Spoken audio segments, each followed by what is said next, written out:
Hello and welcome to the first episode of my How to Create Your Franchise Zoo series. Now, this is mostly aimed at new players who just picked up the game. I noticed that it was on sale on Steam, so maybe a few people got it. Or maybe you just realized that now is the perfect time to start creating your own zoos when visiting real zoos is a little difficult. In this series, I'm mostly going to be focusing on how to create a park and how the different things work. So this video is going to be a rough overview of like 15-20 minutes of starting your park, how to make money, how to not mess this up. And then I'll be doing a few different episodes going specifically into animals, zookeepers and such, staff, visitors, the whole interface, how building works, things like that. If you want to see anything specific, feel free to request it. But yeah, this is just going to be a basic short video on how to start Planet Zoo without getting lost. I said it's short and we're at 1 minute, so we might as well start. So here's your entrance. If you go in there, you can actually find the spawning points for the visitors, but we don't really care about that right now. What we care about is getting people in here and getting animals in here. So we want to start out with a path. These are your path options for normal visitor paths. It makes absolutely no difference which one you pick.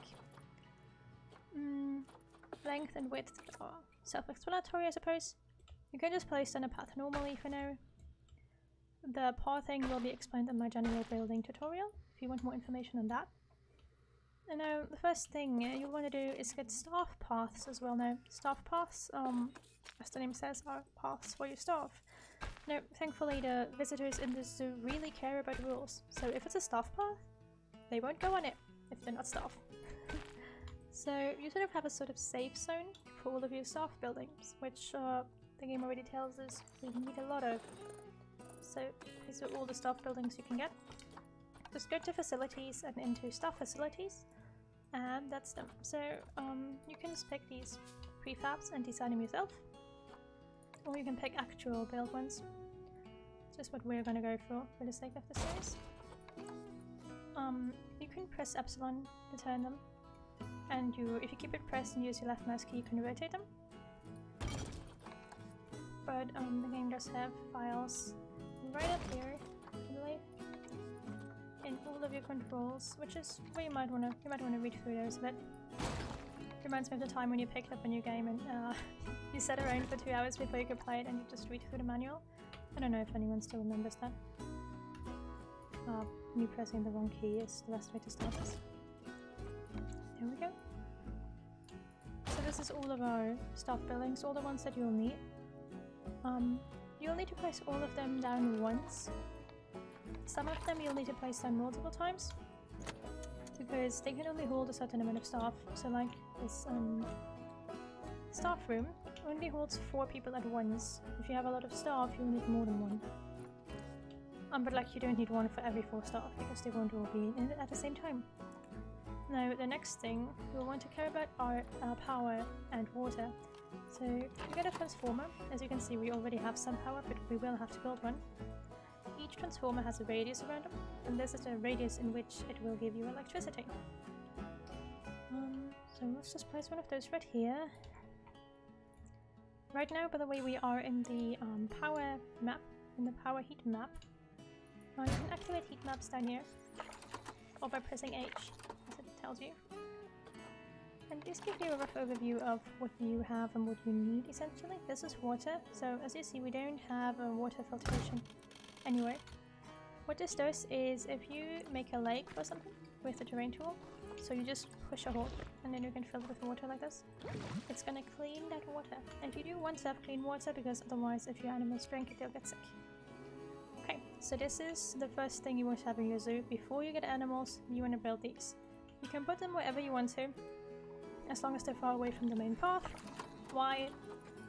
They have a negative impact on guests, especially this power generator. Wow.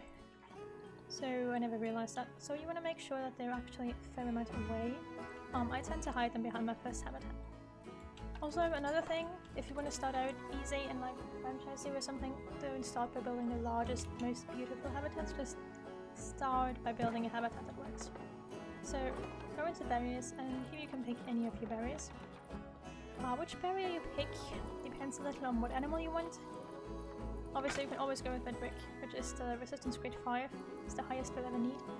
But, you know, not everyone wants brick walls. The stats here, resistance grade, dilapidation rate, opaque, climbable, or watertight, do matter for building, and mostly for your animals. So for now I'm just gonna do a simple wooden pen really. There we go, I wanna make sure it's big enough. So, I always like to give my animals more space than they need. But if you're like low in space and you wanna make sure that you only use as much space as required, just check it on the Zoopedia. No, you can't check how big your habitat is before you place a door. Let's just place a habitat guide, and then we can go away. Then we can see that we have 1,938 square meters of land and 817 square meters of water. Now this matters because several different animals have different requirements. So let's take a look at the Zoopedia to figure out what animal we want. The Zoopedia will list all the animals you have available. Now, first things first, animals like this here are exhibit animals. It does say that here, so you can't place them in a normal habitat. This also applies to said like snakes, which you might think go into normal habitats, they don't. But everything else we could technically speaking put in here. Some general recommendations on which animals to pick for your first habitat. Pick an animal that eats plants. So a herbivore. It can be anything. But I recommend going with simple animals like sable antelopes, you know, zebras, nyalas, okapis, reindeer if you're playing in a cold climate zone. So just choose one of those simple herd animals. There's a lot of them. Dig up further, for example, you have gamsbox, sheepdog, sheep. All of those animals, they work quite well. Bonobos. Not bonobos, bongos. Don't get the bonobos. So some of you might be thinking, why not a Bengal tiger? It doesn't need a lot of space, I can get fencing, doesn't need water, doesn't need climbing requirements, and the temperature is right. Well, here's the thing, we only need one, which would work, but if we go in here, you can see that they won't process meat even at the lowest dietary requirements. Which is much more expensive than the hay you would need to feed, for example, an African buffalo. And in the beginning, we're going to your finances right here. You'll see that, like right now we have no expenses and no income, but your income isn't going to be all that high. So sustaining a few tigers is going to cost you way too much money. Like, especially if you get like a male and a female, and then all of a sudden you have cubs, and then all of a sudden you have 5 tigers. Feeding them is just going to make you go bankrupt almost instantly. So for the sake of your wallet, stick to some simple animals. So let's just see what we can get. This is the animal market. It's a little buggy in franchise mode because all players are on it all the time and it has to load what everyone's doing, so that's what you get. I don't want to go for peafowl. Let's see if we can get some... So as you can see, they're all listed here. I guess I want to go for Herbert Springboks. Let's see if we can get some. Okay, so here's a listing of all Springboks available. There's a few pages. As you can see, some of them sell for CC and some of them sell for money. Now in the beginning, you really want to go for the ones that you can buy for money, unless you're really low on it. The CC animals are usually the ones sold by other players, which is something you can do in this game mode. Okay, so if you have your females, which there's normally more of, you might realize there's no males for this species. At least no cheap ones. Cheapest ones we can get is Kondo, who, well, fair enough, let's go with that one. So these here are albinos, these two. But we won't really care about that because his fertility rate is high, meaning it's not an inbred animal, or less likely to be one, and we don't have other animals from that zoo. I'll be talking more about the exact... I bought four... Oh, the game's... There we go. Sometimes you just have to reload it. Okay.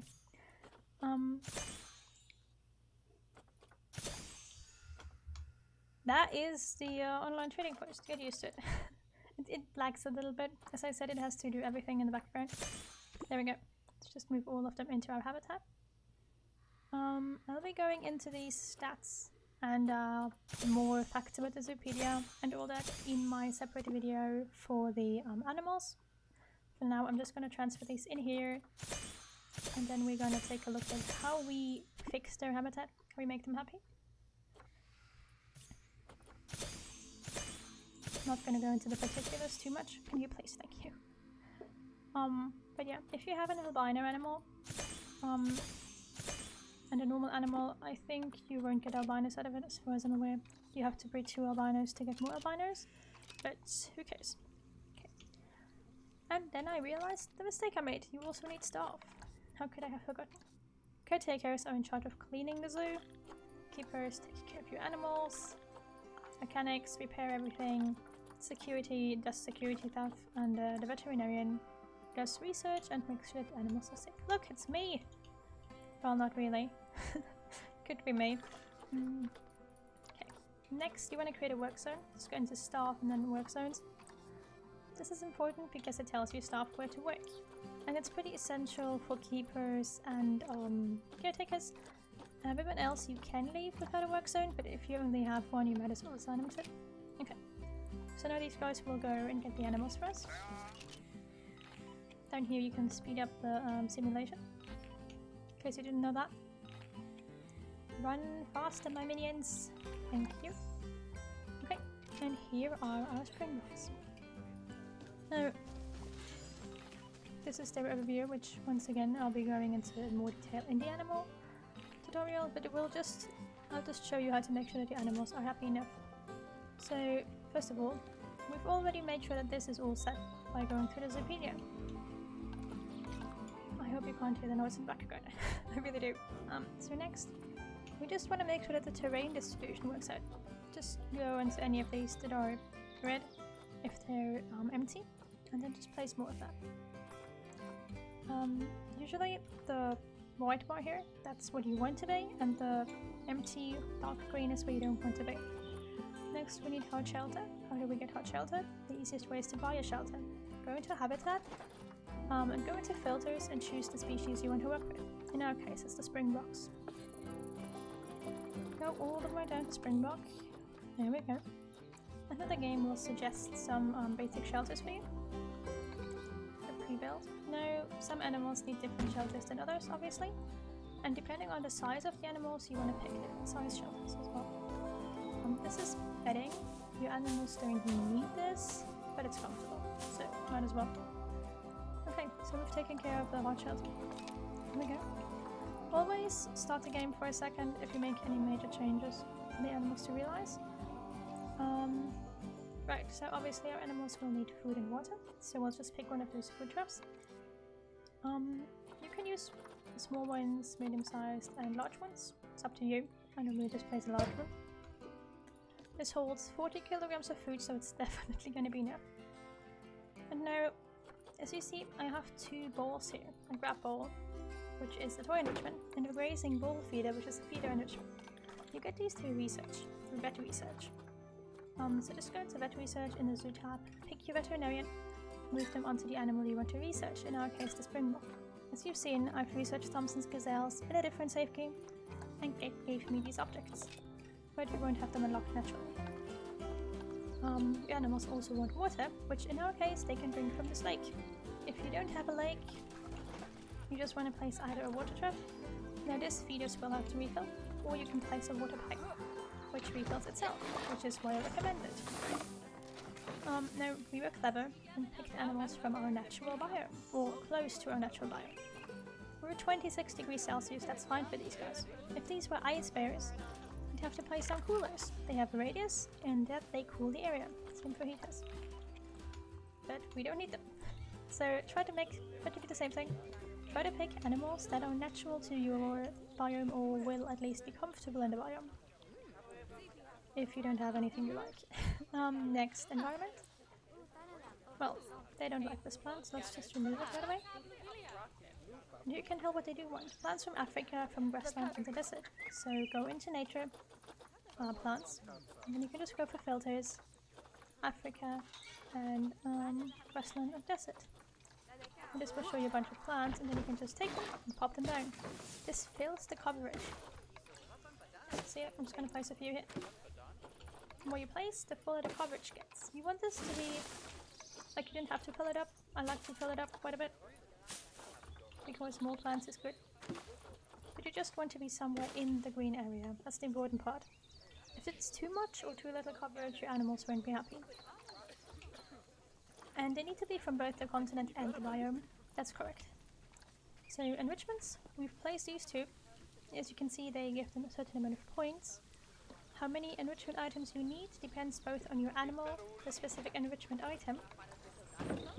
Okay, doesn't make a difference. Different items have a different amount of points, so to speak. And how long they've been in the habitat. Say we leave the scrap hole in there for 3 years, they won't like it anymore. Stat book, for now, just ignore it. Social, you might care about this to figure out who the current mate is and if you have enough adults, or too many adults actually. And then genetic, which once again, we don't really care about here, as long as you avoid inbreeding. So are you gonna... They're all still standing at each other. So this is actually a habitat that these animals are already happy with. And we do have visitors, 104, but we go into our finances, we still not actually making money, because we don't make a lot of money from ticket sales. Obviously the tickets are, what, $3 per person? So we can't really charge much more, because then the visitors are going to complain. After all we have are these guys. So what are we gonna do? First of all, we want to increase the view to the animal. Easiest way to do that? Replace this with glass. Now, glass, as you can see, has a lower resistance grade, and it's completely transparent, so animals like these gazelle, springboks that are relatively shy won't like that. In fact, most animals don't. An easy alternative is to go mark the area, so just click on it and use these buttons here to pull it along. And go down to the window option and pick a glass window. That way you still have a grade 3 fence, but people can see through it. Which they will appreciate, I think. Okay, well they care what is the price. Okay, now we do want to get some basic visitor happiness, but we don't really want to place shops. We go in here in construction, facilities, sorry. You'll see that a simple shop costs you about 2,500, 2,000 without a building, and we need to hire staff for it, and it has a regular cost, and we don't have the people to sustain that. So how do we make money? Really simple. This thing here, donation boxes. Most important thing in Planet Zoo are donation boxes. Just spam one in front of every 2 meters of your habitat or so. There can't be too many. Happy visitors or visitors who like the habitat will put money in here. Yes, thank you. So let's just wait for someone to donate something. There we go. That's people, 18 people who have donated money. It's a lot of people, and this is the money we're making additionally. We go in here in finances, income. Due to the donations, it's almost as high as our ticket sales. Now we're in the green. Now we're making money. So be sure to place a lot of donation boxes. You won't be able to sustain stuff just from income. So we managed to get some new research. Great. And the other thing you want to do is place information boards. People who are educated want to spend more. For some reason. Just how it is in Planet Zoo, just place a bunch. These need electricity to work, and how effective they are depends on your research. If you've researched the animal, especially if you're in advanced research, they will look better than if you have no information about it at all. Make sure they're visible, so, you know, and at a height where the people can see them. An alternative to those are educational speakers. No, ambient speakers. They're for the animals. So you have a lot of shy animals, and you've already told your people to, like, you've already used non-glass windows and whatnot, and they're still scared of the people and stressed. You can use ambient speakers to sort of help. Okay, so we've got we've got these info boards, we've got money, our guests can come in. Now, you might say, why don't we take care of the guest needs? Because with 100 guests in here, the zoo isn't big enough to even validate getting anything for energy. Like benches, they won't need those. We don't need bins because we don't have stores that produce rubbish. And the education need is already fulfilled for these guys. hunger and thirst, these people won't stay long enough to actually be hungry or thirsty. One thing you can consider buying, especially when you're in a tropical area because of the large amounts of rain, is an information building. These guys here. Actually gonna pop one down right there. And just make sure I add it to the work zone. In here, people can buy umbrellas. They also can buy magazines, cameras, whatnot, but you want to care about the umbrellas. If you're in a tropical area and it rains, all people will run to get umbrellas. So you'll make a fair amount of money. Here, there's not a lot of rain. Let's just see. See, you can actually sustain it if you have a fair amount of income from donations. Once again, these are our ticket sales. This is our shop income. It's minimum. These are the donations. So you want to care for those donations. You might be able to sustain getting another shop as well, because as you see, we do have quite a nice profit. But you don't need them, and I just prefer using the money, saving it up, getting something else. Okay, so last thing I'm going to show you is how to place exhibits. Because as you might have noticed, there's also exhibit animals. So let's just place an exhibit. They're these little boxes. Just exhibit 1. They do need a zookeeper, so do make sure you have them in a work zone with a zookeeper attached to them. The animals for these come from the exhibit trading market. And here they are. Let's pick up a giant centipede and send it right in there. So these animals are, well, I think they're cool, but obviously they're less featured, and you can do less than you can with these guys, actual habitat animals. However, one tip I do have for any people who might be struggling to get the money in, because you build too much too fast, or you really wanted to have those tigers. But one of these habitat exhibits, put frogs in it, sell all the frog babies, and keep going. Especially if you have like golden parents, all the babies will be golden as well, and you'll make a lot of money. So, nutrition, you don't have to worry about. Social health, you don't have to worry about. Just make sure that there's enough animals. Layout, you can change this with research. You'll be able to place plants, trees, lumps, stones, whatever. The only thing you do care about in the beginning is the climate. So, thankfully enough, we're already in a climate zone where this animal is happy, but we still want to make sure to actually use this thing to set it to a certain temperature and humidity, because otherwise it's going to adjust to the humidity and temperature outside. Everything else in here, windows, logs and maintenance, aren't all that important. Windows are a styling choice, so do you want to have a window or not? Now, you might want to think, I'm just going to place one of these boards here. No, you can't. You have to go and pick one of these guys. I'm blind, there we are. An exhibit education board. These are specifically for exhibits, and they show information about the exhibit animal. And last but not least, make another one of those donation boxes right next to it. So this should get you started. If you take a look there, you'll see that we are making money. Let's speed this up a little bit. Just to go through a month or so. You can see it's actually increasing, and if you go in income, you'll see that the majority comes from donations, also a bunch of ticket sales, our shop income, if we go in ongoing expenses.